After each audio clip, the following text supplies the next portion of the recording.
It's exciting. So tell me about what instructional benefit you think the paraphrasing has had on the kids.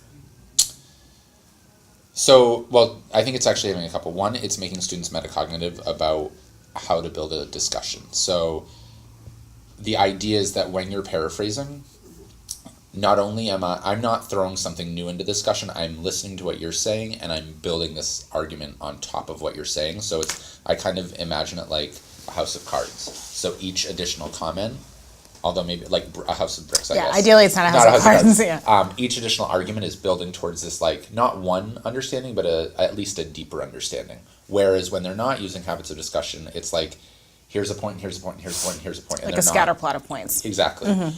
So I think paraphrasing has really pushed them to listen and dig deeper.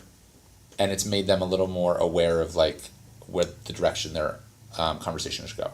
What I think it's lacking in is that it's still very much, there's only one type that we're pushing them to do in terms of how to paraphrase, and we're not pushing them on, like, listening to, so what is your response missing?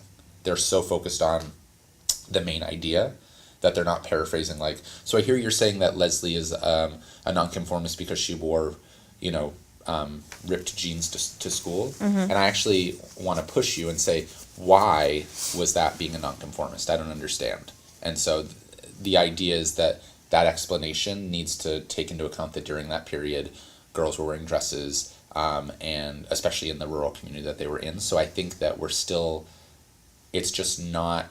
it's getting them to think deeper about an idea, but not about how they're arriving at the idea. So it's getting them to listen to each other, but it's not getting them to evaluate each other's ideas. Yeah. Okay. Well, so the first step in evaluating ideas is listening. So the fact that they have come so far in that skill is great. So if your goal in student-to-student prompting is to get kids to evaluate each other's responses, what do you want them to be listening for? I guess A, and then what do you want them to say to each other, B? What I want them listening for, to make it really simple, I want them listening for textual evidence, and I want them listening for where the additional background knowledge, schema, where their additional background You knowledge want them listening for evidence, and you want them listening for the pulling in of relevant schema. Yeah.